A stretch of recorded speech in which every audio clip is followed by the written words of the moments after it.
Hey, welcome to the Black Knight Nation podcast. I'm your host, Sal Interdonato. We're brought to you by Higher Echelon. Higher Echelon is a company run by Joe Ross, former Army fullback, former Army officer, former Army coach, and a guest on the Black Knight Nation podcast. Check out our YouTube channel, Black Knight Nation. We have interviews with a bunch of former players in the archives. And today, this is an interview that we've been wanting to do for a while with Pete Andrysiak. Former Army offensive lineman, played on the Sun Bowl team in the late 1980s. Pete, thanks so much for joining us today. Thanks, Sal. Glad to be here with you. Yeah, we were trying to get together a lot on this, and then talking to you before the podcast ran, it seems like there's a lot of memories you have as an Army football player, a lot of just special things that happened probably at West Point and as a football player and a cadet. But first off, we like to talk about like your road to West Point and your recruiting. Sometimes we have some very interesting stories for that. So what was your kind of West Point recruiting story, if you don't mind sharing? Yeah, Sal, thanks. My dad was in the military, and then he transitioned to be a civil service member. So I went to high school here in Germany. So as said earlier, I'm in Germany right now, stationed, but I went to Heidelberg High School, and those schools didn't get a lot of visibility back then. And I was actually going to go to the University of Arizona and go on an ROTC stint there, and that's where my dad went to school. And what happened at the last minute through John Seymour, they said, "Hey, do you want to go to the prep school?" And so that's really how it. I think it was probably like March or April time frame. It was a late ask. They get me into the prep school, so I didn't ask any questions. So I went to the prep school. It was phenomenal experience. Getting there. West Point was nothing that I had really thought about, and there weren't a bunch of scouts out here looking around to recruit kids out of Europe at the time. Yeah, I mean, when you're in Europe and you're going to high school, do you think about playing college football at all, or does this kind of happen for you? No, I think everybody hopes that they could play college football, but you're so far removed from the United States at that point in time. They don't have formal weight programs. The coaches are all volunteers that are teachers at the school system here. They don't pump a bunch of money into these things. So I think people are hopeful that they're going to be able to walk on somewhere, Mhm. but it's just not that common. Yeah, I know from like you're one that went to school in Europe.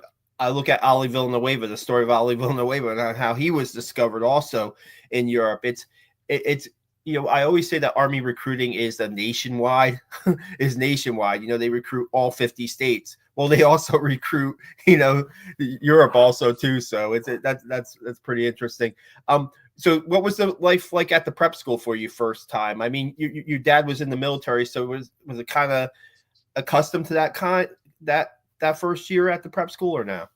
Yeah, sure. I think I showed up at the prep school back then. It was in New Jersey. And I would say I thought it was a phenomenal experience. You went there. I was pretty shocked at how the quality of the athletes got. What I remember at the time, Sal, is that half of them were enlisted soldiers that were trying to get into West Point, and the other half were essentially athletes that were struggling academically and needed to go there. But played at a junior college level, played great teams, and there were a lot of talented people that showed up there. Of course, many didn't make it, but they had a great coaching staff. They had great facilities at the time. It was a very positive experience for me. And then you take that trip up to West Point where you get to spend 1 week up there. You live in the cadets room. And you get to go to a football game. I think that's where most people are it's either thumbs up or thumbs down. And for me, when I went up for that week, I didn't look back. All right, it was Hmm. kind of full speed on the gas pedal. I wanted to go to West Point. Walking through the locker room and seeing how that was set up before game day. Back then you got NIL these days.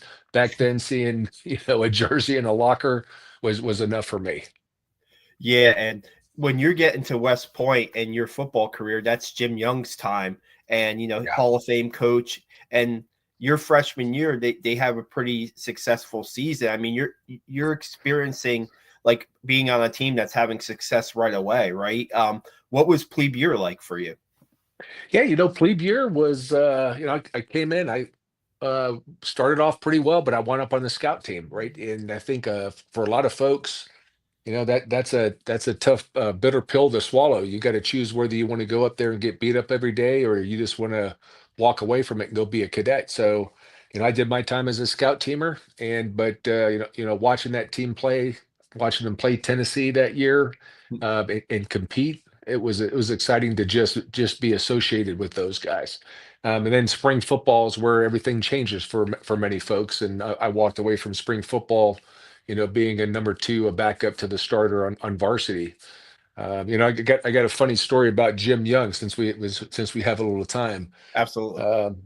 It's you knew a lot of folks just Jim Young didn't know your first name for many folks, and most folks remember the day that we described Jim Young recognized you by your first name.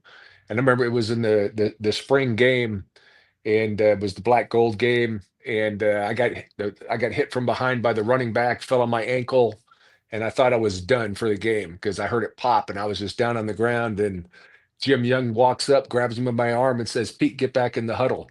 And I was like, "Holy cow, he knows my name." I ran back into the huddle, and next day I was in a cast.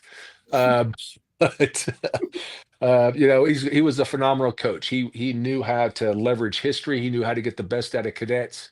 It was a perfect match, and I really enjoyed playing for him. And actually, I was one of the 35 guys that got to go back this year for his 90th birthday party. Wow. We could potentially talk about that at some point in time as We could well. talk about it now if Looks you want to. Yeah, what that was sure. like. I mean, wow. I mean, yeah, you don't realize time passes faster than you think sometimes. And for coach to be 90 and have his players come back and celebrate that one with him, that must have been special. That was pretty cool. I made it back to the Air Force game, and one of the players, said, "Hey, we got 35 guys that we can invite to this thing. We want you to be one of them because we think that Coach impacted your life."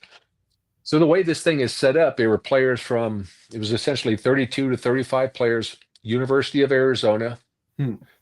because he coached there in the early to mid 70s. Yep. Then it was Purdue. So there were players from Purdue, and then it was, his tenure at West Point is about 35 guys from West Point at the time. Actually brought in a couple of guys that he had coached high school football before he went to the University of Arizona. And yeah, it was a phenomenal. It was in Tucson. 2 days, 90th birthday party. Jim Young looked phenomenal for a guy at 90 years old. Had his whole family there. And the first night was really a social, everybody getting to meet one another. I thought what was pretty cool about that, you had some guys from University of Arizona and Purdue that were, high quality players in college and went on to the pros. Hmm. And where many of us from West Point were just trying to catch up with, some folks I had not seen for 35 years. All Yeah. those guys from Purdue at University of Arizona wanted to talk to the guys that went to West Point and essentially served and to say thanks for that. Wow. And so that was the first night, and then the second night, what it was set up as a banquet, and really two players from each team got to go up and recognize Coach and talk about the impact of Coach Young had on their lives or on the team. And so they started with the guys that he coached in high school. They're no longer young gentlemen, obviously. So it was about three gentlemen that he had coached his first high school coaching gig, then University of Arizona, Purdue, and then West Point. Greg Gatson was one Hmm. of the guys that went up there for us, and Rob Dickerson were the two that Wow. represented the West Point group. So like I said, and then all the players from those other teams, while they were honoring Coach Young, they talked about how special it was for them to be there with Army football players, and really thanked all of them for their service to the nation. We all went and played, and had different goals in mind. Yeah. And so that was a great event. Coach Young got to speak at the end. Coach Sutton spoke as well. But I would tell you, he seems like the same guy that coached us. Hmm. Doesn't for some reason doesn't seem any older. But he was in phenomenal shape, and yeah, it was pretty witty as well as I remember him. Yeah. I want. want to ask you about what you might have learned at West Point that helped you down the road. And when you have a mentor like Jim Young as your head football coach, I mean, there's like you say, there's a level of an. I guess there was a, from what I'm told, there's a level of intensity from Jim Young, but there was that level of brotherhood too. So I mean, I don't know. It must have been just to be under that guidance, to be under that watch for 4 years and grow not only as a football player but as a man. That must have been pretty, a great person to have to, I guess, look up to, so to speak. Yeah, no, absolutely. That was they were the common themes across all those teams. And it was discipline. He always had this thing in the stadium when you walked down there. It said, "Those who stay will be champions," was painted on the walls, and it was Pride Poise Team. But I think the foundation of all of this, Sal, was this thing called discipline. You never showed up to a meeting late. If you showed up to a meeting late, doors were locked, and people were, in some cases, kicked off the team if they did it more than once. And that was common at the University of Arizona and Purdue to include these high quality players on those teams as well. But that was really the foundation, and it really, set the standard. I still remember, like, every practice was scripted. Every play of every practice was scripted to the minute, and he ran it that way. And then, because he was steeped in history and was a fan of history, he would leverage, things throughout military history, and every game had a theme. He Mm, was the guy that brought back the unit patches on the jerseys, and yeah, then every year he had a formula for victory. So very disciplined, and the team embodied that, and the expectation was we would police one another up, as teammates as well, and all of his coaching staff was on board with that. And yeah, so it was a phenomenal example. And what I tell people, Sal, was, I don't want to discredit what gets taught down at the level of the plane at West Point, because it's very important what happened academically. But I would say that, in some of the deepest, darkest times of my career, it was what I learned on the football field, mm, right, that got me through it. There's just something about, playing the sport, trying to overcome, your internal fears or doubts, and especially when it becomes physical. And you got a coach that's pushing you through that, right, and trying to build you up at the same time, makes a huge difference in your life, because, undoubtedly, if you're going to lead soldiers in combat, bad things are going to happen. yeah. And it's that foundation, right, that he taught us, and all the coaches, that investment they made in us, that was huge. It's so important, like not just the head coach's staff at West Point, right? Because it's a different experience as a college athlete and as a college football player. And you're right, you have to have the right people in place. And I look at what Jeff Monken has done, for his 11 plus years at Army, and it seems like coaches sometimes it's could be not. They'll leave for the bigger programs, but the people that he brings in or have the same mindset. And I look at a guy who's been there forever with him, Sean Saturnio, and the special teams and what they built there just with that group. I mean, it's definitely, you're right. You're getting those examples every day, during the spring, during the preseason and the regular season, every day at practice. When you're scripted to the minute about what you should Yeah. be doing. I mean, there's it's very regimented, right? And that's what the Army is, and that's got to help you. I mean, when Pete, you've had a very distinguished career as an Army officer, and I bet you like that kind of helped you right from the bat with that regimented schedule and what to do. I can imagine. So I mean, it's just I don't know when that's why I love hearing and doing these podcasts, because you hear stories about we touched on Jim Young a little bit, but not so much lately. But to hear those type of stories and to hear the players coming out of there too, it's just great. What was your sophomore year like? Because you said you were second on the depth chart out of spring. Did you get to dress with the team? Did you go on the road? Did you get your first game experience? What was that like for you? Yeah, it was. I played every game, so I dressed every game. I got to play every game. As a second stringer, at that point in time, the offensive line coach, a guy named Jim Shuck, he made sure he got folks plenty of playing time. The other thing that I thought was pretty unique was, we would also go to every JV game. We would play the first half of the JV game, and then we would go link up with the varsity Hmm. as well. And I distinctly remember, I think it was the first game that I got significant playing time in was against Kansas State. And we were at Cornell the day before on Friday playing a JV game, and then caught a commercial flight to probably Kansas City Airport. And then at some point in time, we got on one of these little assessments. So there was about 10 football players and a handful of coaches. And, we threw our bags in these little Cessna airplanes, about two of them. I'm like, I don't think these things are getting off the ground. But we made it nonetheless, and then we K-State pretty bad, so we got to play probably much of the second half. But it was yeah, it was a great season. I learned a ton playing at that point in time, and it was just a great atmosphere the whole time. I really enjoyed that year as well. Yeah, and then you move into your junior season, and what happens there? Like from the spring to your sophomore, you're going into your junior season. What happened as far as you're standing? Yeah, so I got at that point in time, the guy I was playing behind was still there. But I was getting more and more playing time. There's sometimes that we probably split it as well. But that's the year also that we went and played Alabama in the Sun Bowl. So we had Hmm. a phenomenal team that year, and that was a pretty special year. We got to travel to Ireland to play Boston College. That was when they did the Emerald Isle Classic. Oh yeah, And then obviously we played on the 24th of December, played against Alabama in the Sun Bowl in El Paso. And man, we came close to beating those guys. That was a pretty special team with a lot of phenomenal players. no doubt. Did you line up against Derek Thomas in that game, or did you? Yeah, there a couple of times to line up against Derek Thomas. Yeah, it What was was that like? Because he's one of my favorite defensive players of all time in the NFL.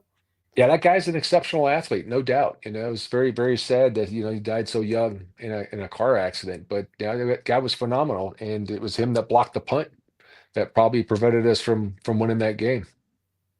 Yeah. So any other like just memories of being an Army football player? Man, you certainly you experienced a lot from Sun Bowl, Alabama, going to play in Ireland. The Army Navy. Do you have any Army Navy memories that you like Oh to yeah, share?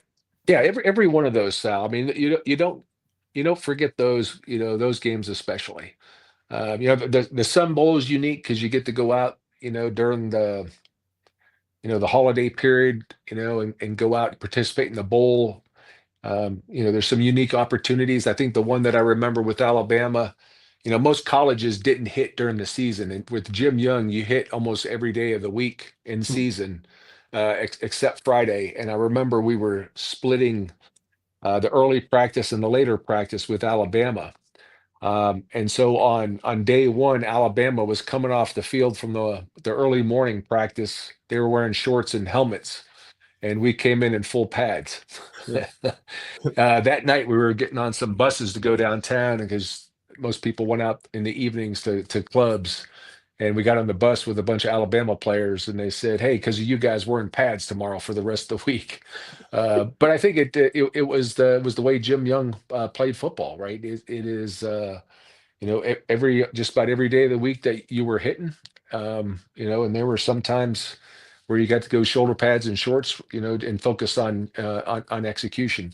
That's one thing that I remember about that particular year as my junior year, and then going to we beat Navy that year, and then going to my senior year, I thought we had a really good team, but we got a lot of players hurt. Hmm. O'Neal Miller was a phenomenal defensive back. A guy named Yale Peoples was another great defensive back. Both those guys blew out their knee. Ben Barnett blew out his knee that year, the big fullback that was running all over Alabama just the year before.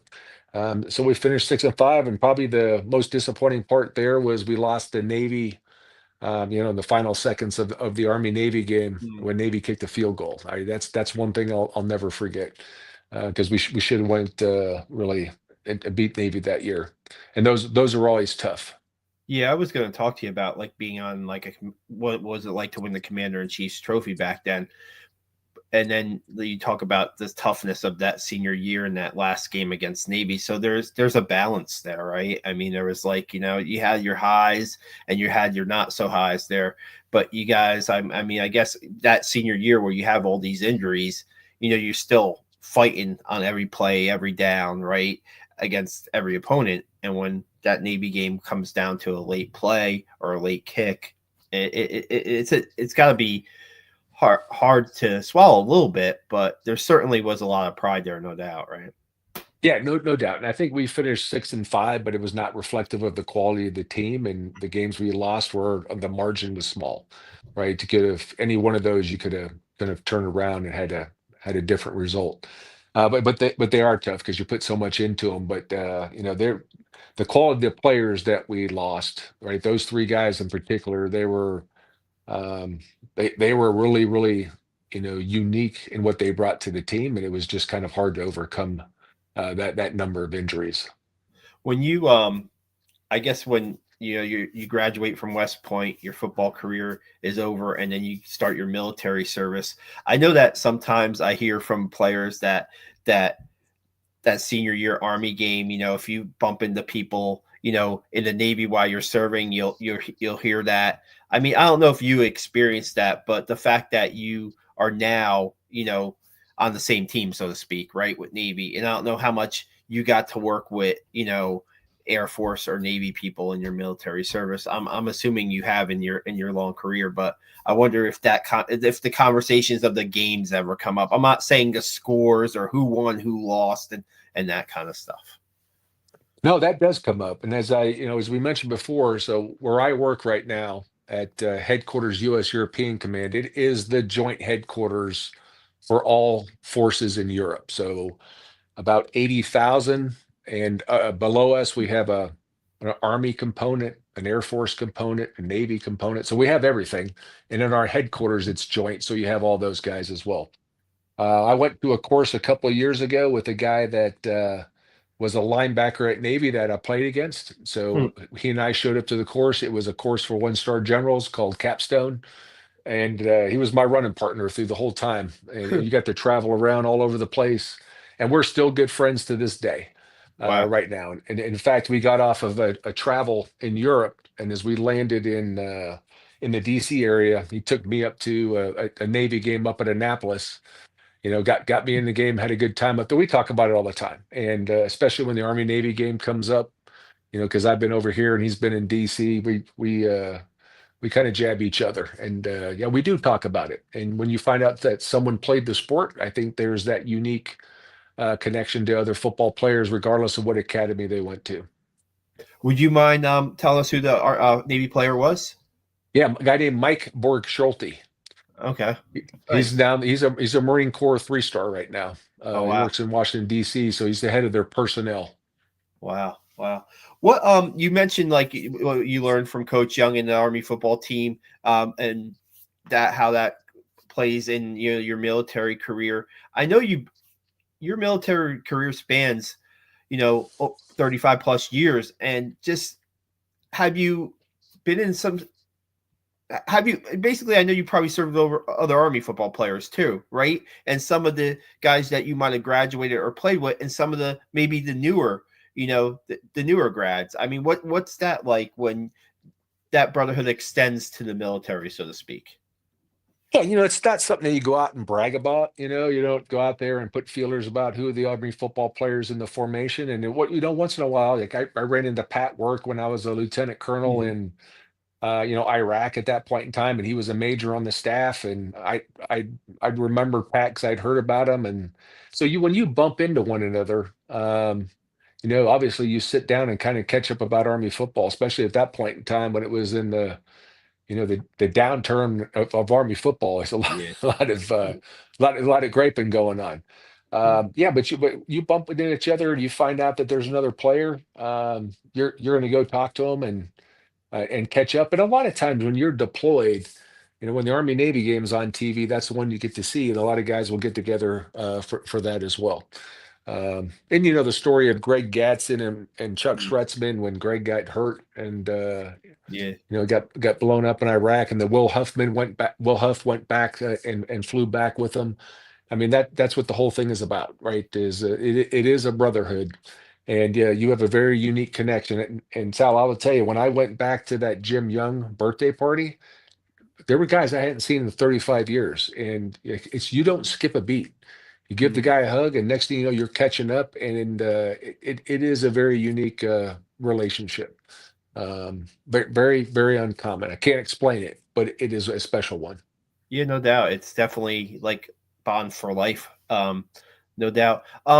You talked a little bit about earlier that how when you were in some tough times in the army, how that army, what you learned at West Point, kind of pulled you through.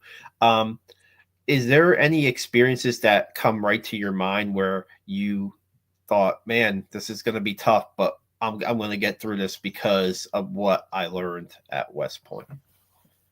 Yeah, I think the one that I talk about lately because you know as you get towards the end, you tend to talk about things a little more. I was a battalion commander in Afghanistan, and you know this one is the one that kind of hit me personally and professionally. So I was in July of 2010, and you know my mom was dying of cancer, and I got a phone call one night, and she's like, "Hey, hey, I'm ready to go," and I'm like, Obviously I can't get out of here." My whole family was with her; they understood. But you know, the next morning I got up and I had to go. And I'm an engineer battalion commander, so my guys do route clearance. So their whole business is to go out and look for improvised explosive devices every day. So I go up to a change of command ceremony to switch out two company commanders, drive up there, and then you know having this you know personal thing with my family. And as I walk up to the podium, somebody hands me a 3x5 card and said, "Hey, I just lost four guys in an explosion on one of my vehicles." Right. So I get through the ceremony. I go back and, you know, what the things that you have to do to get the unit, you know, reset. You go out and have the memorial services, you know, and 10 days later, the same thing happens, you know, and it's, you know, you take every bit of that personally. Right. So, you know, you got to put for me, I had to put the personal thing behind me, and I go deal with this. And every one of these involves a series of decisions, Sal. Yeah, You know, in every one of these, many cases, you know the folks, and it is those times, right? You know, I tell people quitting can be contagious, but at that point in time, that's where you got to be able to kind of, you know, everything that you learn on the football field is push your way through the hardship, and you know, and you got to be able to lead your folks through that, right? And that's kind of like that example where you're, you know, you think you're down and Jim Young picks you up by the arm and says, "Pete, get up." Right in the back of your mind, that's what you're hearing, right?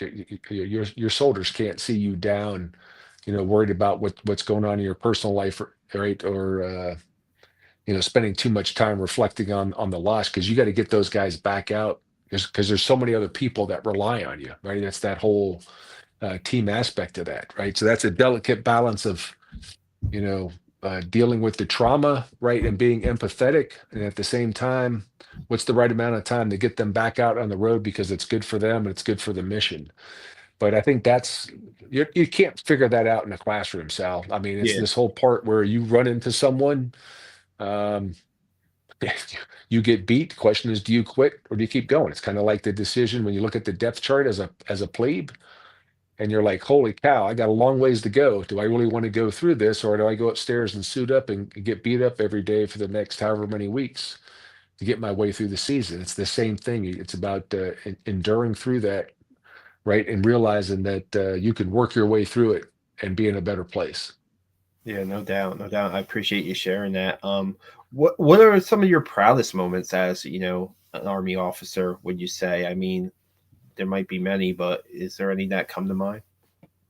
So I go back to, if I could just go back and use that particular deployment, because what I didn't tell you is that deployment 45 days before that deployment happened, as my guys were getting ready, and I was stationed at Fort Hood, and it was November of 2009. You go to these processing centers, right, where you go do all your administrative stuff, you get your shots. That's when they had the shooting at Fort Hood.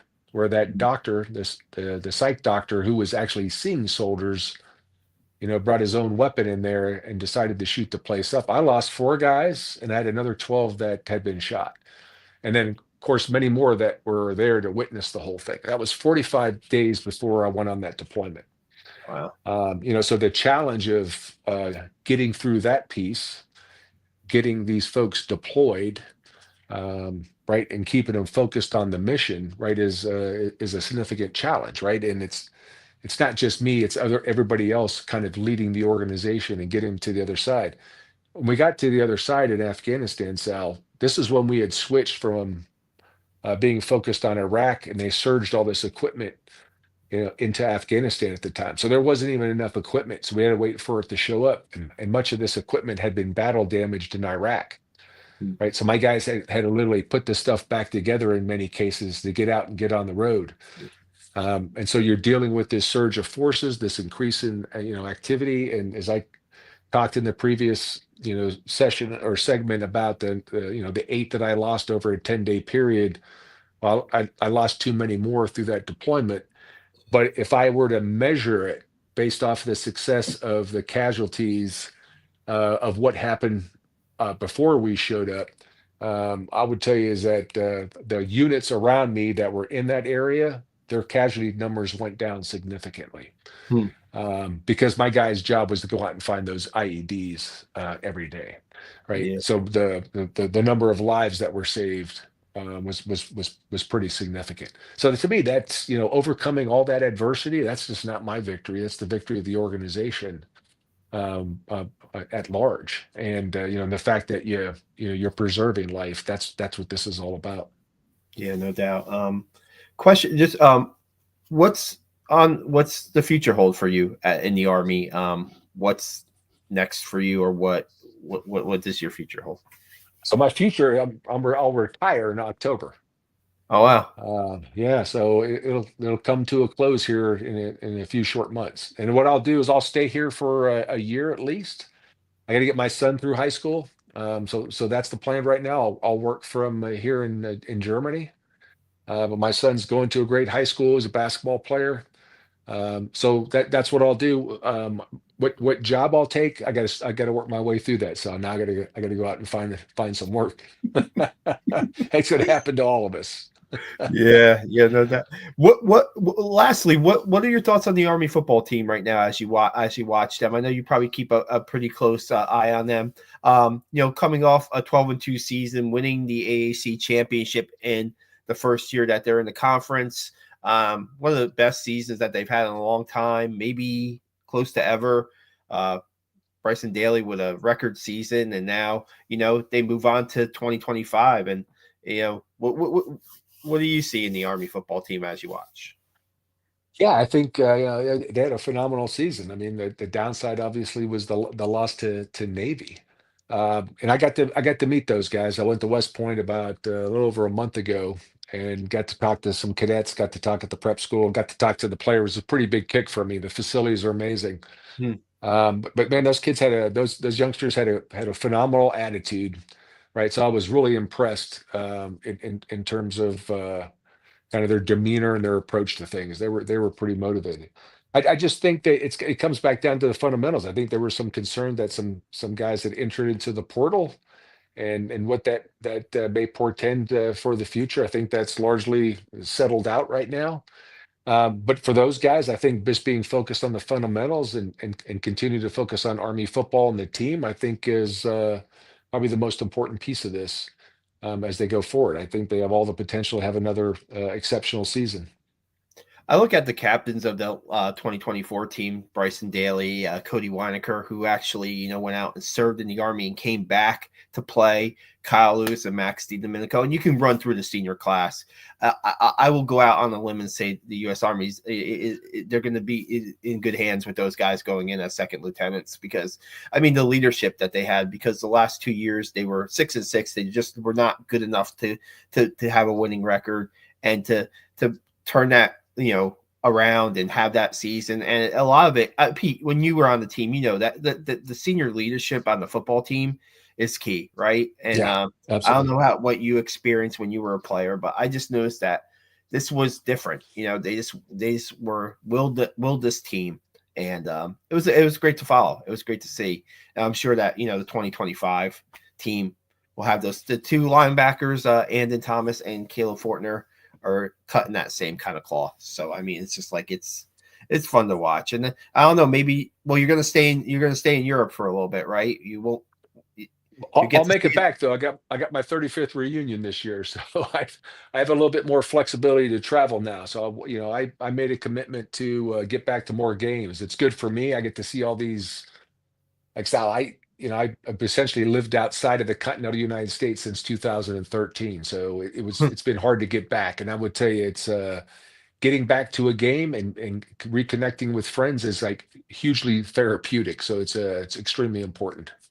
Be awesome, awesome, awesome to see you out there at Mikey Stadium this season. Pete, really appreciate your time and sharing the stories that you had on, as an Army football player and as an Army officer. I hope people will watch this podcast and be just be educated from your stories, and just maybe there's a Army football recruit watching, and we told the story of you going through West Point into your military career. And thanks so much for sharing. Really appreciate it. So glad we got to do this. And man, wish you all the best, and hope to see you at Mikey Stadium or have you back on the podcast in the future. Really appreciate it. Yes, I would love to do that anytime. Hey, thanks for what you're doing, and then thanks for this opportunity. I think if it reaches anybody and it pulls in, some folks in terms of their interest in playing Army football, what I try to remind folks is it doesn't, you leading and playing on a team does not end right in that last game when you hang up your pads in the stadium. You're doing the same thing. You're just wearing a different uniform and different equipment, right? And then what you're doing is you're leading America's sons and daughters, right? In really the ultimate test, right? And that's potential combat, right? And that's why that program is so important. It is the character building program there. Those coaches, right? That's a significant investment. So I would tell anybody, right? It is an experience of a lifetime. I'm next week, Sal, I'll be at West Point. I'm dropping my son off at the summer leader experience. And I'm hoping it works some magic on him because he's interested in the academies. I got to take him to the Naval Academy the week after, right? So I'm hoping the cadets have a positive influence on him. But I appreciate your time, Sal, and all the best to you.